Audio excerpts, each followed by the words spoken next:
Lord जल्द से जल्दी आने वाला प्रभु यीशु मसीह के अति पवित्र नाम में सब पवित्र लोगों को मसवदन देता हूँ। प्रभु का अनुग्रह है, प्रभु ने और भी एक दिन हमको दान दिया। दुनिया का अवस्था देखेगा तो एक एक दिन जो मिलता है एक बहुत बड़ा प्रभु का दान ही है, प्रभु का बड़ी अनुग्रह है। हमें वापस भी इस रीति में मिलने के लिए प्रभु मौका देता है। तो और कहीं नहीं जाता, कंटिन्यूस करता हूँ। कल हम लोग जो देख रहा था, क्या देख रहा था, हमारा आत्मा का उदार का संबंध में जो हमें जानना चाहिए, ऐसा 7 खास बातों के बारे में हम लोग शुरू किया। तो उसमें हमने सिर्फ कल 2 ही बात देखा, आज बाकी 5 बातों को भी देखने का मुझे इच्छा है। पहले हमने जो देखा था, हमारा आत्मा का उदार वो सिर्फ विश्वास के द्वारा है। विश्वास कोई भी काम के द्वारा नहीं, सिर्फ विश्वास आधार है। दूसरा हमने देखा था, आत्मा का उदार बिल्कुल मुफ्त में है। उसके लिए हमारे जीवन में हमारा कोई परिश्रम नहीं है, वो प्रभु हमें दान दे रहा है, मुफ्त में दे रहा है। जिस पर प्रभु का अनुग्रह है उन्हें ये मिलता है, ये हमने कल देखा। आज मैं आपको तीसरी बात से बोलना चाहूँगा। तीसरी बात मतलब आत्मा का उदार, ये हम कोई लंबा समय इंतजार करने के बाद में मिलने वाला बात नहीं है। बहुत ध्यान से सुनना। आत्मा का उदार में कई लोग बोलते हैं कि मैंने बहुत दिन का इंतजार के बाद में मुझको उदार मिला है। कभी नहीं प्रियो, हमें उदार पाने के लिए इंतजार करने के लिए प्रभु का वचन में एक भी वचन नहीं। बहुत साफ साफ मैं आपको बताना चाहता हूँ, आत्मा का उदार जब आप विश्वास करता है उसी क्षण में आपको मिलता है। उसके लिए आपको इंतजार करने का जरूरत नहीं है। ऐसा वचन नहीं बताता, जो वचन में नहीं बताया ऐसा बातों में लोगों को आज दुनिया चक्कर कटवाता है। जो वचन नहीं जानता उनको चक्कर कटाना बहुत आसानी है, परंतु हम आत्मा का उदार उसी क्षण में पाता है। क्योंकि जब मैं एक संदर्भ में आपको बताता हूँ, जब पौलुस और सीलास को जब बंदीगृह में डाला था, लोग आधी रात को प्रभु को गीत गा करके प्रभु का महिमा करने लगा। तब वहाँ पर क्या हुआ, वहाँ पर एक बहुत बड़ा भूकंप हुआ। सब बंदियों का बंधन खुल गया।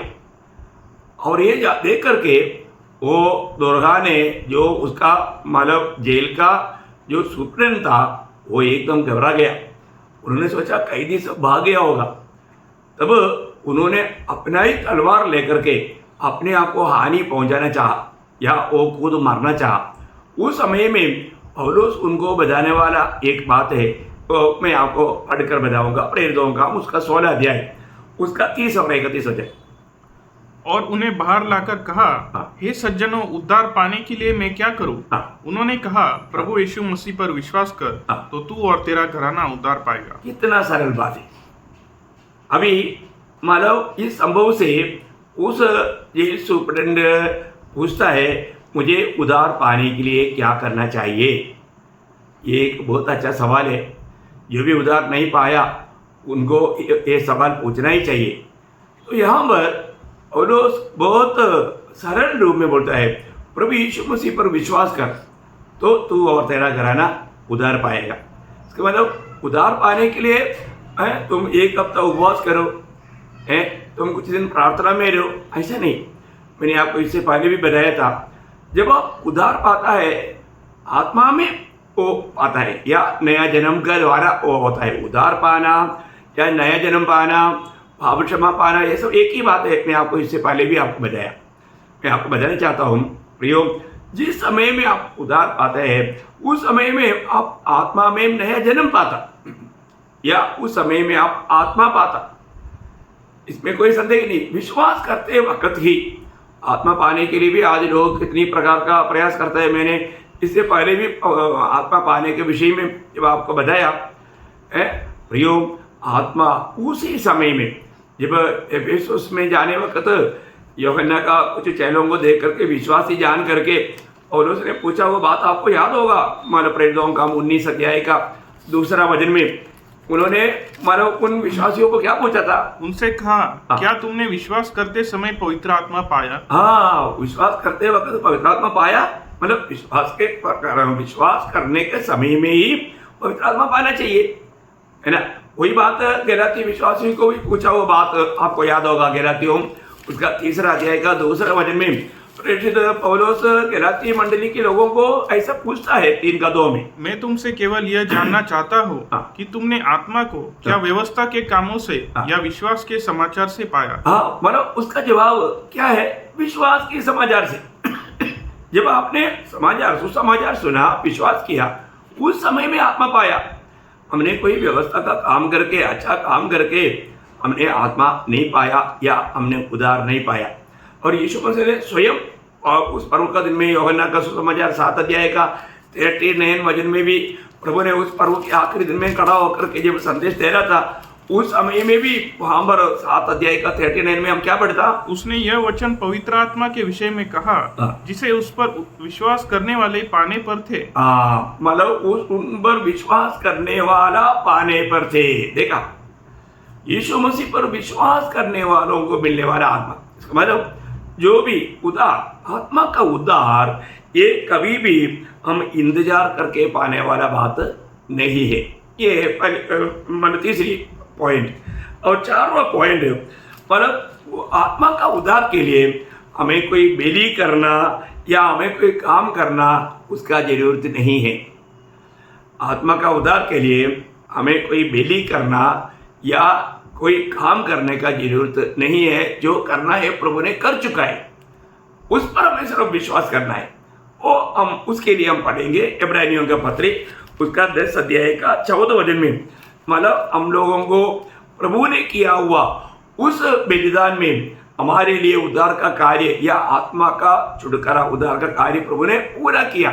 वहां पर वो शब्द आप थोड़ा ध्यान से सुनिएगा। क्योंकि उसने एक ही चढ़ावे के द्वारा उन्हें जो पवित्र किए जाते हैं हाँ। सर्वदा के लिए सिद्ध कर दिया है। प्रयोग सर्वदा के लिए सिद्ध कर दिया है। एक ही चढ़ावा के द्वारा सर्वदा के लिए सिद्ध किया। अभी उस बलि के साथ, उस क्रूस की मृत्यु के साथ हमारे आत्मा का उद्धार के लिए कुछ भी जोड़ने का कार्य नहीं। बहुत बड़ी बात है। तो कितना अनमोल बात है। आपको मालूम है प्रभु का कार्य हमेशा, आपको मालूम, जब एदन वाटिका में प्रभु ने बोला था जिस दिन तुम खाओगे उस दिन मरोगे, जब उत्पत्ति 2:17 में कहा था। और उन लोगों ने जब खाया उस दिन मर गया बोलेगा तो कहाँ मर गया बोलेगा तो आत्मा मर गया। आत्मा मर गया बोलने का मतलब आत्मा प्रभु के साथ का संबंध में टूट गया। मृत्यु बोलेगा तो दूरी, अलग हो जाना। तो ये बहुत बड़ी बात है हमारे जीवन में। वहाँ क्या हुआ? आत्मा में उसका असर पहले हुआ, इसके बाद में उन लोग जीवित रहा ना शारीरिक रीति में, पर जो प्रभु के साथ का संबंध टूट गया, आत्मा में वो मर गया। तो इसलिए प्रभु जब कार्य शुरू करता है आत्मा में शुरू करता, हमारा आत्मा का उद्धार सबसे पहले करता, तो ताकि हम प्रभु के साथ संबंध में आ सके। तो अभी उसके लिए प्रभु यीशु मसीह ने कालवरी सूली पर जो बलिदान हुआ, वो बलिदान में हमारा आत्मा का संबंध का पूरा कार्य पूरा हो गया, हमारा उद्धार का कार्य पूरा हो गया। अब उसके साथ हमें कुछ भी जोड़ने का जरूरत नहीं। कितना अनुभव बात है। ओके, 5वीं बात है, मतलब हमारे लिए उद्धार पाने के लिए प्रभु यीशु मसीह के अलावा और कोई भी बिचुआई नहीं है ना। 1 तिमोथी उसका 2 अध्याय का 5-6 वचन जब आप पढ़ता है, हमें ये बात को जानना। आज बहुत से लोग मतलब हमें पिता से मेल कराने वाला वो बिचुआई कौन है, बहुत लोग नहीं जानता। प्रियो जानना, हजारों बिचुआई नहीं, एकमात्र बिचुआई है। बिचुआई का अर्थ बहुत गहरा है। अब ये वचन को पढ़ना, 1 तिमोथी 2 अध्याय का 5 और 6 वचन। क्योंकि परमेश्वर एक ही है और परमेश्वर और मनुष्यों के बीच में भी एक ही बिचवाई है। एक ही बिचवाई है, अर्थात मसीह यीशु जो मनुष्य है, जिसने अपने आप को सबके छुटकारे के दाम में दे दिया और उसकी गवाही ठीक समय पर दी गई। देखो, बहुत बड़ी बात है प्रियो, मनुष्य और परमेश्वर के बीच में एकमात्र बिचवाई है। 2 बिचवाई भी नहीं है, हो भी नहीं सकता। क्योंकि आपको मालूम है एक विश्वासी बोलेगा तो वो दोनों पक्ष की समान होना चाहिए, बोलेगा तो वो परमेश्वर की समान भी होना चाहिए, मनुष्य की भी समान होना चाहिए। तो प्रभु यीशु मसीह पूर्ण मनुष्य और पूर्ण परमेश्वर था, इसलिए यीशु मसीह को छोड़ करके कोई मध्यस्थ बन ही नहीं सकता। कोई भी मनुष्य किसी प्रकार भी मध्यस्थ नहीं बन सकता, क्योंकि वो परमेश्वर का तुल्य नहीं। इवन मनुष्य में भी पापी के लिए वो मध्यस्थ बनने का कोई सवाल ही नहीं। इसका मतलब क्या है कि हर प्रकार एकमात्र मध्यस्थ है ना। आज कई धर्मों में या मसीह समाज में भी कई लोगों को मानव मध्यस्थ बोल करके प्रार्थना करता है, परंतु प्रियो ये सब वचन के खिलाफ है, ये वचन नहीं मानता है। नया नियम में एकमात्र मध्यस्थ है, वो प्रभु यीशु मसीह है। यीशु मसीह को छोड़ करके और हम किसी को भी ऐसा मध्यस्थ समझना ये बहुत बड़ा धोखा है। इसका मतलब यहाँ पर मैं आपको बोलने वाला बात क्या है कि मतलब हमको आत्मा का उद्धार को पाने के लिए, पिता से हमें मेल कराने के लिए एकमात्र मध्यस्थ है और कोई भी व्यक्ति नहीं, वो प्रभु यीशु मसीह है। वहाँ पर क्लियर बोला, सबके लिए अपने आप को जिसने दिया वो है यीशु मसीह। उस यीशु मसीह को छोड़ करके और कोई भी एक मध्यस्थ नहीं। इसलिए हो सकता है हम लोग भी बहुत से लोगों को नाम लेकर के मध्यस्थी कर प्रार्थना करता था, बहुत कुछ करता था। मैं उन बातों में अभी नहीं जाता हूँ, आपको समझने के लिए उसका खास पॉइंट बोलना बहुत है। मैं विश्वास करता हूँ आपको ये समझना सरल रूप में मैं इसको बहुत लंबा करके बड़ी आराम से बहुत टाइम पास कर सकता है, मेरा लक्ष्य वो नहीं प्रयोग।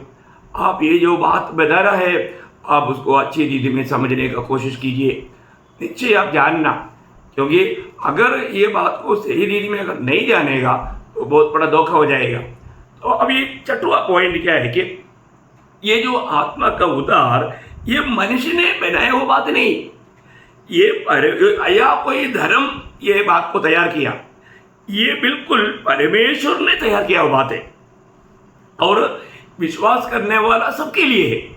ये बहुत अनमोल बात है हमारे जीवन में। आपको मालूम है कि ये हमारा धर्म का लोग उद्धार पाने के लिए कई कुछ बताता है, लेकिन उस मार्ग में लोगों को उद्धार नहीं मिलता। अभी इसके बारे में भी पिछले क्लासों में मैंने कई बात बताया कि कई लोग उद्धार पाने के लिए हिमालयों पहाड़ों में जा करके क्या क्या करता है, प्रयोग ऐसा उद्धार नहीं मिलता। और ये कोई धर्म की ओर से बनाई हुआ बात नहीं, ये परमेश्वर ने तैयार किया हुआ बात है।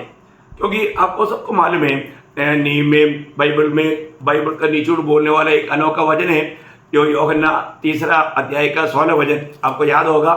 वो वचन क्या कहता है, परमेश्वर ने जगत से ऐसा प्रेम किया। आप देखिए, क्योंकि परमेश्वर ने जगत से ऐसा प्रेम रखा कि उसने अपना एकलौता पुत्र दे दिया ताकि जो कोई उस पर विश्वास करे वह नष्ट न हो परंतु अनंत जीवन पाए। देखो प्रियो है, पिता परमेश्वर ने जगत से बोलेगा तो मुझसे और आपसे, ये दुनिया में रहने वाला हर एक मनुष्य से पूर्ण आगामी पीढ़ियों के लिए प्रभु ने इतना बड़ा प्रेम किया, अपने एकलौता पुत्र दे दिया। उस पर जो भी विश्वास करे वह नाश ना हो परंतु अनंत जीवन पाए। बोलेगा तो उस अनंत आग से बचकर हमेशा प्रभु के साथ रह पाए। कितना अनमोल बात है प्रियो, है ना। आज लोग करने वाला सबसे बड़ा बुराई, सबसे बड़ा एक धोखा का बात, ये सत्य पर विश्वास नहीं करता। ये सच्चाई का प्रकाश कितना भी हम समझाएंगे परमेश्वर ने किया है ना। दुनिया के मध्य में, चरित्र का मध्य में प्रभु यीशु मसीह खड़ा है। एक व्यक्ति के जीवन में आएगा तो वो व्यक्ति के जीवन दो भाग बन जाता। अब जो मसीह यीशु में वो नया सृष्टि है, वो ये अनुभव बहुत बड़ी बात है। प्रभु में विश्वास करना, नहीं विश्वास करेगा तो उसके 18 वचन में, उसी 3 का 18 वचन, जो उस पर विश्वास करता है उस पर दंड की आज्ञा नहीं होती। देखा, जो उस पर विश्वास करेगा उस पर दंड की आज्ञा नहीं, बोलने का अर्थ उनको नरक का सजा नहीं।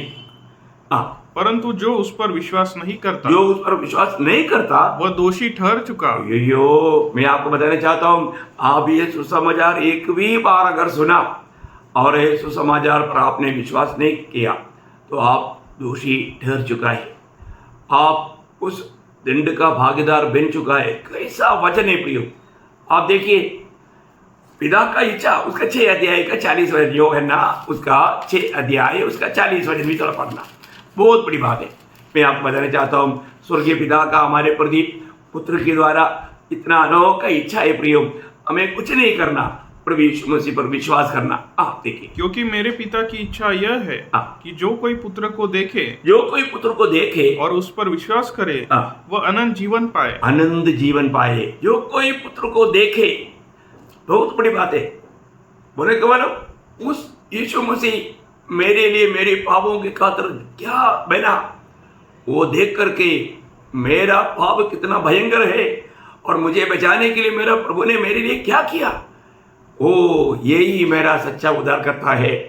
ये विश्वास उनके जीवन में करने वालों को प्रभु यीशु मसीह वायदा देता है। क्या बोलता आगे 40 वचन, क्योंकि वह अनंत जीवन पाए और मैं उसे अंतिम दिन फिर जिला उठाऊंगा। देखा, मैं अंतिम दिन फिर जिला उड़ाऊंगा। ये यीशु मसीह का वायदा है प्रिय, बहुत बड़ी बात है ना। अभी तक कितने लोग प्रभु में सो गया, उनको सबको प्रभु जिलाएगा प्रभु के आगमन में। तो सबसे बड़ी बात है, हमें ये बात को जानना है, विश्वास के द्वारा हमारा आत्मा का उद्धार है। और वो कोई मनुष्य ने तैयार नहीं किया, कोई धर्म तैयार नहीं किया, ये स्वर्गीय पिता ने तैयार किया है। और ये किसके लिए है? तीतुस का पत्री में इसे एक सुंदर वचन है, तीतुस उसका 2 अध्याय उसका 11 वचन, तीतुस का किताब में 2 अध्याय उसका 11 वचन। क्योंकि परमेश्वर का वह अनुग्रह प्रकट है जो सब मनुष्यों के उद्धार का कारण है। देखा, सब मनुष्यों का उद्धार का कारण है प्रभु की इच्छा। हमने यूहन्ना 3:16 में भी हमने पढ़ा था, है ना। प्रभु की इच्छा है सब लोग उद्धार पाए, सब लोग पवित्र पर विश्वास करके उस पाप का सजा से छुटकारा पाए। कितनी बड़ी बात है प्रियो। प्रभु ने उसके लिए, जब रोमियो उसका 3 अध्याय है उसका 25 वचन, बहुत सुंदर वचन है, रोमियो उसका 3 अध्याय उसका 25 वचन। प्रियो, हमारे लिए प्रभु ने योजना बनाकर हमारे लिए प्रायश्चित ठहराया हुआ प्रभु का महान कार्य, उसे परमेश्वर ने उसके लहू के कारण एक ऐसा प्रायश्चित ठहराया जो विश्वास करने से कार्यकारी होता है। देखा, विश्वास करने से कार्यकारी होता। प्रियो, अगर आप प्रभु यीशु मसीह का इस प्रायश्चित की बलिदान मेरे लिए, प्रभु मेरे स्थान में मेरे लिए मरा, ये सच्चाई विश्वास करने से आपको उद्धार है, पाप क्षमा है। कितना अनमोल बात है। ये प्रभु ने ये सबको प्रकट करके दिया, उसको दुनिया के मध्य में खड़ा किया। कितनी बड़ी बात है। आखिरी 7वां बात भी मैं आपको बताना चाहता हूँ, मतलब आत्मा का उद्धार सिर्फ प्रभु यीशु मसीह में है, सिर्फ प्रभु यीशु मसीह में है। दुनिया में हम लोग ऐसा एक देश में रहता है जहाँ पर 30 करोड़ देवी देवता का बात ऐसे सट्टा मारता है, सच्चाई है नहीं, सबका भी किसी को नाम नहीं आता। लेकिन कुछ भी हो, मैं एक बात आपको बताना चाहता हूँ, प्रभु का वचन में क्लियर लिखा है, उद्धार सिर्फ एकमात्र नाम में है, वो प्रभु यीशु मसीह का नाम है। प्रेरितों का उसका 4 अध्याय उसका 12 वचन में हम लोग पढ़ता है, प्रेरितों का उसका 4 अध्याय का 12 वचन। क्योंकि किसी दूसरे के द्वारा उद्धार नहीं, देखा, किसी दूसरे के द्वारा उद्धार नहीं, क्योंकि स्वर्ग के नीचे मनुष्य में और कोई दूसरा नाम नहीं दिया गया, दूसरा नाम नहीं दिया गया। प्रियो, एकमात्र नाम, ये नाम का महत्व जानना प्रियो, ये नाम का महत्व जानना। आपको मालूम है, प्रभु यीशु मसीह के जन्म के समय में स्वर्गदूत ने जब यूसुफ को बताया था, मत्ती 1 अध्याय का 21 वचन में, तुम उसका नाम यीशु रखना। देखो प्रियो, ये स्वर्ग से नियुक्त किया हुआ नाम है। क्यों उसको यीशु रखना? मत्ती 1 का 21, वह पुत्र जनेगी और तू उसका नाम यीशु रखना, क्योंकि वह अपने लोगों का उनके पापों से उद्धार करेगा। देखा, उनके पापों से उद्धार करेगा। प्रियो, उद्धार करने वाला उद्धारकर्ता का एकमात्र नाम प्रभु यीशु का नाम, यीशु मसीह के नाम पर। इसके लिए बहुत लोग कई बार चिढ़ते हैं, है ना। मुझे सर्विस के बीच में लोग बोलते थे, तो हमारा भगवान का नाम क्यों नहीं लेता? मैं उनको बहुत प्यार से समझाता, भाई एक ही प्रभु है, एक ही सच्चा जिंदा परमेश्वर है, उसका नाम है प्रभु यीशु मसीह। ये बात सुनने के टाइम पर उनको बहुत चिढ़ होता, बहुत गुस्सा आता। जो भी सर्विस करता है उनको मालूम है, उनका बीच में सर्व प्रभु यीशु मसीह का नाम ऊंचा करते हुए जीवन बिताने में कितना प्रतिकूल आता है, मैं आपको बताना चाहता हूँ प्रियो। जो सच्चाई है हमें सबको बताना ही पड़ेगा, सच्चाई नहीं छिपाना है। इसलिए और कोई नाम हमारे ऑटो में लेना तक भावे, हम लेना भी नहीं चाहिए। तो सबसे बड़ी बात तो यहाँ पर मैंने आपको 7 बातें हमारा आत्मा का उद्धार के संबंध में जो हम जानना चाहिए, 7 बातें मैं आपको बताया, और एक बार मैं उसको सिर्फ एक बार दोहराता हूँ। नंबर 1 बात, इस उद्धार विश्वास के द्वारा है, कोई भी प्रकार का कामों के द्वारा नहीं, सिर्फ विश्वास के द्वारा है। और दूसरा बात, ये उद्धार बिल्कुल दान है या मुफ्त में है, ये कोई मतलब कुछ भी देख करके खरीद नहीं ले सकता, ये दान है। और तीसरा, ये कोई लंबा समय इंतजार करके प्राप्त करने वाला बात नहीं है, विश्वास करते ही मिलने वाला बात है। जब भी आप विश्वास करेगा, आपको मालूम है उस सूली पर 2 चोर था, उसमें से एक को प्रकाश मिला। उसने बोला, प्रभु जब अब राजा होकर आएगा मुझको भी याद करना। प्रभु ने क्या बोला, उसी समय में नहीं, आज तुम मेरे साथ उस स्वर्गलोक में होगा या उस परदेशा में मिलेगा। कितना अनोखा बात है प्रिय, है ना। हमारे जीवन में जब भी एक व्यक्ति प्रभु पर विश्वास लाता है, उसी समय में उसका उद्धार है। कितना अनमोल बात है। और चौथी बात हमने देखा, उद्धार के लिए मतलब कोई भी बलिदान बाकी नहीं रह गया। यीशु मसीह ने कालवरी सूली पर एक ही बार की चढ़ावा के द्वारा सारे मानव जाति का उद्धार का कार्य पूर्ण कर दिया। जो भी विश्वास करता उसी समय में ये अनुभव उसको मिलता। और 5वीं बात हमने देखा कि मतलब उद्धार पाने के लिए एकमात्र मध्यस्थ है। बोलने का अर्थ, पिता और पापी इंसान को आपस में जोड़ने वाला एकमात्र मध्यस्थ है। वो कौन है? जो हम सबके लिए अपने आप को दिया, उस यीशु मसीह। उस यीशु मसीह के अलावा कोई भी मीडिएटर, एक मध्यस्थ है ही नहीं। ये बात जरूर स्पष्ट जानना। कई लोग कई मध्यस्थों के पीछे जा करके धोखा खाता है, प्रयोग धोखा ना खाए। और 6वीं बात हमने देखा कि ये उद्धार कोई मनुष्य ने तैयार किया हुआ बात नहीं, या कोई धर्म तैयार किया हुआ बात नहीं, ये परमेश्वर ने ही तैयार किया है। उसके लिए परमेश्वर ने अपना एकलौता पुत्र को भेजा। और 7वीं बात मैंने आपको बोला, उद्धार पाने के लिए, आत्मा का उद्धार के लिए एकमात्र नाम है, वो प्रभु यीशु मसीह का नाम है।